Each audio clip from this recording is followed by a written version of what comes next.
What's up, everybody? Welcome back to the Real Frame of Mind YouTube page. Coming at you with a brand new show. If you ask me, this version is going to be about Sleepy Hollow. What we do is we take a movie, a single movie, go back and rewatch it, and then come back and have sort of a roundtable discussion about it.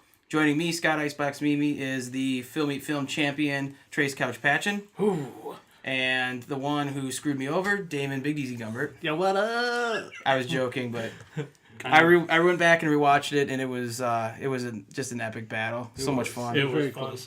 And if you haven't seen that video, go ahead and check it out. It's a podcast just like this is, and we're in the works of trying to get our shows to be a little bit more interactive via video. So look for those coming up soon. We just had a few technical difficulties tonight, but so like I said before. If you ask me, Sleepy Hollow. Oh, I just want to take a shout out to everybody who's new subscriber. You guys rock. Thank you so much. You shot us above and beyond what we thought we were gonna get. For sure. We were hoping for 100 subscribers by the end of this year. We are at 121 as of right now. So crazy. You guys are awesome, and finally we're getting exposure to our sweet content and everyone else's videos. Or everyone who subs to us, we go back and watch their pages and check out their videos too. So thank you guys for that. Without further ado, let's go ahead and introduce the 1999 Tim Burton film Sleepy Hollow. All positive reviews from what I've saw. Roger Ebert giving it a 3.5 out of 4 stars. Won an Oscar, and it was nominated for 2 more. I think the amount of detail and the opening sequences with the names and the music and the credits, even going so far as to having reflections of the credits in the water and stuff like that. To me, it kind of overviews, it shows that a lot of hard work went into this film. And I know Trace and myself have seen it before, but Damon was the newcomer to it. So It was indeed. Overall, I guess, what was your guys' first exposure? I watched this movie a long time ago, and I loved it. Like, it definitely has. As Tim Burton-esque as it is, it definitely stands alone a little bit with its tone, and you get some Tim Burton humor mixed in there. Right. But I think it stands on its own feet with just its visuals alone and the music that accompanies it, and it was an experience. Especially because it's more. At the surface, you'd think it's a horror film. It's really not. Right. There's horror elements, but it's more of a suspense thriller mystery, which is it's great. It was awesome first viewing. So. Yeah, I just watched it. I believe yesterday was my first time, and I thought it was pretty okay. I've never been a huge fan of Tim Burton or Johnny Depp, especially not them together. I feel like Johnny Depp's characters when he's with Tim Burton are they mesh together, so they overlap. It's just the same person. He just changes his dialect a little bit, and that's just I don't like it. But the movie altogether wasn't too bad. It wasn't very Tim Burton-y. He had a lot There's of little bit things. Yeah, there's little things, but it was overall rather good. Random parts were kind of weird to me. It was really dark for what I thought was essentially a children's movie when I went into it. Oh really? Yeah, I was like, It was rated R. It's R-rated. Wow, I didn't even. Because there was gore a alone. ton of blood and stuff, and I was like, holy crap! Did Sam Raimi make this? What the hell? Yeah. Sure. But I didn't hate it. I didn't love it either. But I just kind of was. It was a movie. I was there for sure.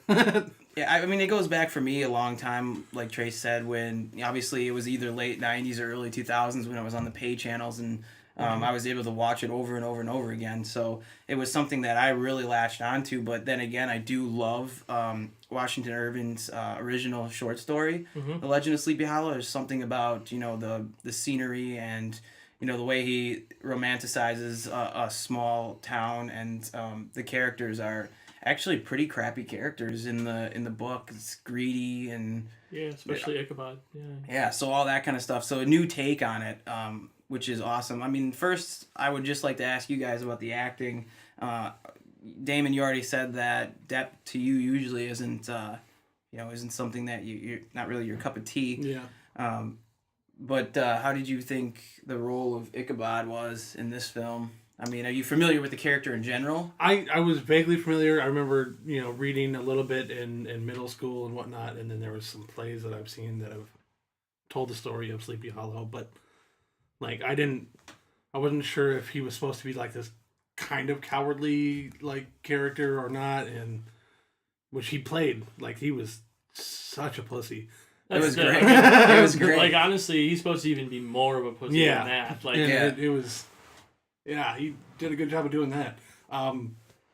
But I think they went further along the story than in the actual like short story or Right. fable They or basically told you that it was, in fact, whatever. Yeah, real. because they instead of they left it open to interpretation in the original story and in, correct. in plays that I've seen, which I'm using mostly the plays because that's what I can actually like. That's no, I you're visualized right. it. You're right there. It was mostly left up to interpretation where they just like clearly made you say like this was a witch who was controlling this dead dude who was cutting people's heads off, and it was just Right. like that might have gone a couple steps too far Right. for my liking. Like I liked the little open endedness. Speaking of actors, I yeah, thought let's say we got away from the acting. I think honestly Johnny Depp's in pretty top form here. I mean, like I'm picky with my Johnny Depp movies too, especially within the last couple years. I don't think he's doing as great as he used to, but I think for this one, in comparison to all the other Tim Burton movies he's been in, I thought he did a really good job. I mean, I guess the only fault you could say it is not his own. It's maybe in the writing a little bit, little bit. I mean, obviously very different than the original character in the short story. There's elements that translate over, but still, I mean, I think he did great. I thought the rest of the supporting cast was great. Christina Ricci and Yeah. you know they had some Christina- great British Jeffrey actors. Jones. Yeah, I mean Dumbledore is in yeah, it, right? Yep, Ian McDermott in a non-Star Wars movie. Yep. Yeah. So, but yeah, no, I don't think there was any flaws in acting. I mean, I don't think there's anything that just stands out. Obviously, nothing got nominated for any major acting Yeah. awards, but I thought everybody did what they were supposed Right. to do. A great Christopher Lee cameo. Yeah, Which yes. if you look closely when he's up on in the judges stand, you can see the bat wings behind him. Oh, really? Kind of referencing his old Dracula. days. Yeah, That's Dracula. But I mean, I think it really plays to the directing a lot of the times I love Depp in this movie, and Christina Ricci is over the top. I think it all goes towards something that's a little bit more, I don't know if it's like tongue-in-cheek kind of like inside joke I think so. with the way this movie is, like with the blood that's completely red, Yeah, and yeah. the way that Christopher Walken just yells all the time and having Like doesn't actually have words, just like Yeah. like Frankenstein-ish. Yeah. Oh, yeah, for sure. I mean, even when like in the scene when Depp's character is going to meet the witch for the first time, and she lifts her head, and like Yeah. the tongue is Yeah. like, I mean, it was that's- almost like that's Beetlejuice-esque. Yeah, Beetlejuice-esque It or reminds- Large Marge. Yeah, exactly. So it's definitely like it's not taking itself as seriously as it could, but it's not. It's definitely giving you. I don't know. It builds the world enough where it doesn't matter. And that's, I mean, that's a great segue. I think the acting is one thing we could say that ties into the directing. But what I really wanted to talk about was just the way that they created the world of Sleepy Hollow, how dark and damp and grungy and foggy and everything like that is. It is. That's the Oscar that they won, was production absolutely. design. And that's, I mean, in my opinion, that's the shining star in this movie. Oh, it's beautiful. It's I mean, alone the Sleepy Hollow town alone was at the time of this movie, the biggest made set in motion pictures. So like, or for like city set. So like, and it's insane. It was, you can tell the work that was put into it. And I mean, obviously, gorgeously shot by Emmanuel Lubezki. Oh. Obviously, we know him. If you haven't heard of him, just go back to the recent three-peat that he had for Oscar cinematography wins. award. Yeah. So I think it was Gravity, Birdman, and then The Revenant. Yep. So three-peat for him. Yeah, But even he's- this, you can just tell right away. It's his and picture. and there's shots, especially if we're talking about him right now, like in the film that oh man, they're just beautiful. Like the woods a lot. Yeah, and the way that it looks.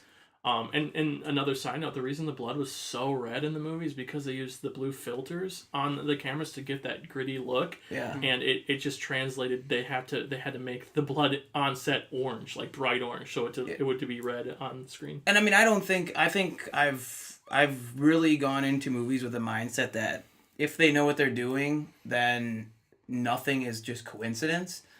So I mean, I do think that there could have been ways that they could have made it more realistic, but I don't think they wanted it to be. No, I think it fit finely. It doesn't like yeah, sure it stood out because overall it's a bleak color, tone to the movie.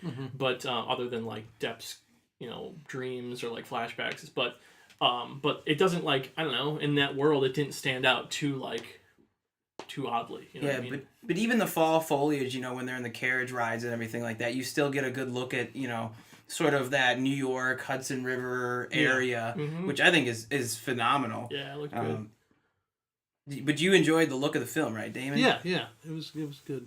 Very gothic, which is for sure. Which is what he did. I mean, that's why Tim that's... Burton's a big fan of old Gothic films, sure. And that's I was reading that's essentially why he changed the backstory of Ichabod is because the structures of most of the famous films he loved growing up watching were a detective running into being like all no, I don't believe in spiritual stuff, and then which he kind of abandoned solidly halfway through the movie. Well, yeah, the first time the Horseman. First time the Horseman. It wasn't even I think the first time he encountered the Horseman, it wasn't even the Horseman. Oh yeah, because it was that guy writing. But they heard it because he knew that it was fake because then he heard them laughing in the background. Yeah. But when he actually sees it, and it leads up to that pretty good comedic scene of when he's just holed up in his room. There was a horseman. Yeah. No head. When he's got like the blanket up. Yes, this is what we were trying to tell you.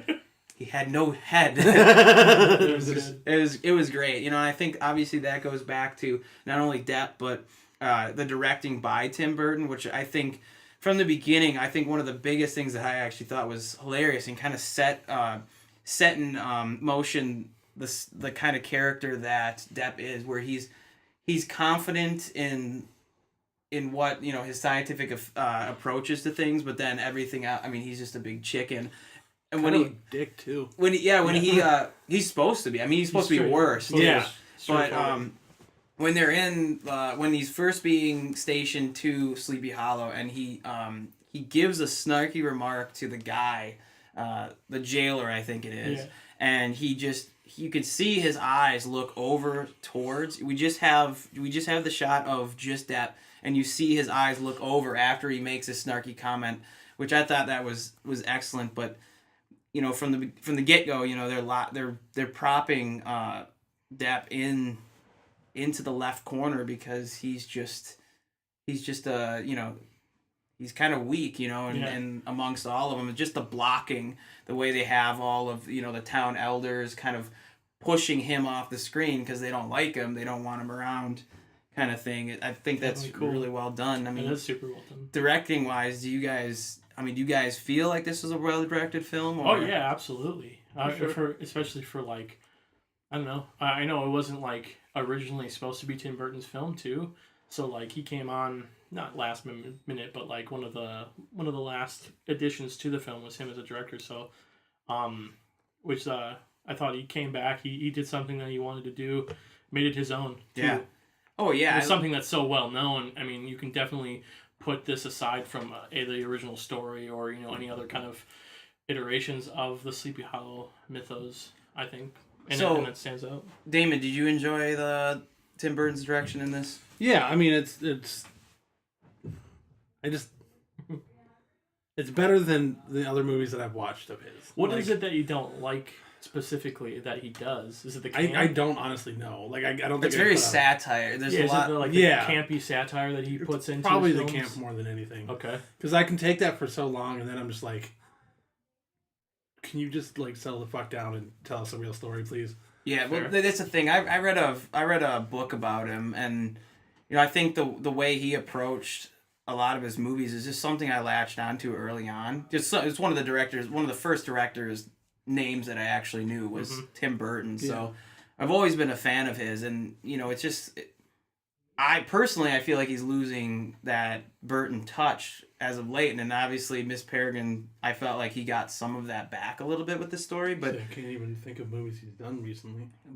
Big Eyes or whatever. Oh yeah, I didn't watch that. Frankenweenie is good. That was one of his like original first two acts, yeah, but like they actually put it out. The first two acts are great. If you ever lost a pet or something, it's like it's tough to get through, and then at the end it just turns into this monster romp, and it's like, dude, this makes no sense. Dark Shadows was a rough one too. Yeah. And obviously Alice in Wonderland, but this isn't the Tim Burton shit fest. But the way I think that he shoots this film and the way it kind of plays into what's going on screen, that's what I think is so great. Like, he has that Dutch tilt the first time we see Crane using his science, like the shit starts bubbling and boiling, and he's got this goofy headset on, and everyone in the back is just...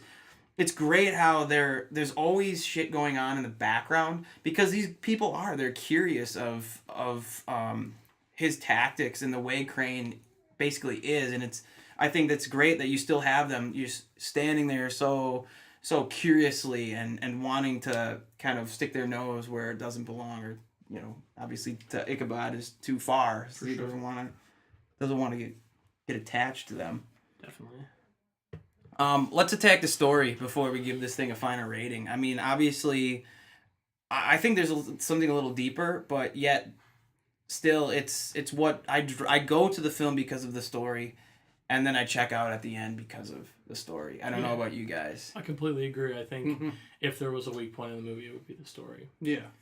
Like I said before, I think it went too far. Like, it just took a couple steps. Like, when he's leaving the town... Like, he's on that carriage out, and he's like, I think it was the daughter. Like, that could have been the end for me, and that would have been fine. It would have been fine. Right. And then they bring it back, and, everything's real. There's a witch. And right. It's the final, it's that final climax that just loses me totally. And I don't know. I mean, it was entertaining to watch, but, I mean, other than that, like, it's not. And there's a problem when, I mean, a lot of... Did you find... He's minging over here, folks. Holy shit, that was funny.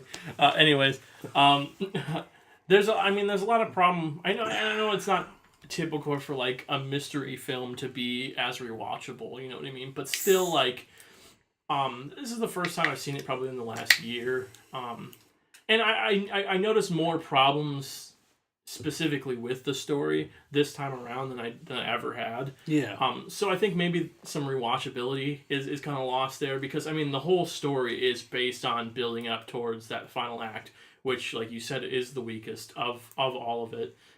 And so I mean that kind of pulls me away, but that's kind of nitpicking too. So. Well, it kind of sucks because the first time you watch it, it's kind of like the who done it type thing. Exactly. Yeah, that's fine, and then after that, it's like I still go to see Sleepy Hollow and deal with the Horseman, and I love Johnny Depp's character. I actually enjoy Young Masbeth, like where they stick this kid in there. Yeah, I think he's a fun character. Yeah, for sure. And the thing is, though, it's just I'm. Like I said, I think it's more of like an inside joke or something that they were trying to get at with like these old-fashioned B movies with the one large explosion at the end and the really fake blood and everything like that. And I think that's what they went for, and it just kind of flew over people's heads. Yeah. And to me, it is the weak part of it. So I would have personally, I would have liked the more traditional ending, just more of, I guess I wasn't as scared once I realized that woman was controlling him. Yeah. Right, exactly. It took the mystery you knew that he could be controlled, so you essentially knew Ichabod was gonna get control of him. Or like sever her control at least. It almost took like the significance of the Horseman out of the picture and made her the main villain of the film. Which I don't know. Obviously, she's not nearly as intimidating as he is, but it totally takes you back for sure, and you're like, eh. Yeah, I mean, and another thing is like I really don't understand the flashbacks of the mother. No, I was gonna say that too. I really don't. And I could understand it in the context of maybe it came back to play a significant role in the end, but it doesn't. With the witch, really, I'm sorry. No, go ahead. No, go ahead. I had a theory when I watched it, and I was thinking, and I could be way off the mark. So if you think you have a better understanding about the flashbacks, please comment on this because we have no idea. I think maybe they're for maybe tying it into the way it's something with witchcraft because his mom. That's what was happening with her was the witchcraft, and then the woman he falls in love with, Christina Ricci's character, is Katrina. also dabbles in this witchcraft. So maybe it's to change his mind about Yeah, it. I think it has to deal more with him than it does the overall story. It's more like looking into his character, showing. I think it might. Like the one flashback was him being a scared child, and then that came back when he finally meets the horseman. He reverts back to that scared child holding the blanket over his face, and that kind of just. I feel like all the flashbacks were just like revealing more of his character. Or, once you took away like the bravado of him being a detective or whatever the fuck he actually was, constable. Essentially.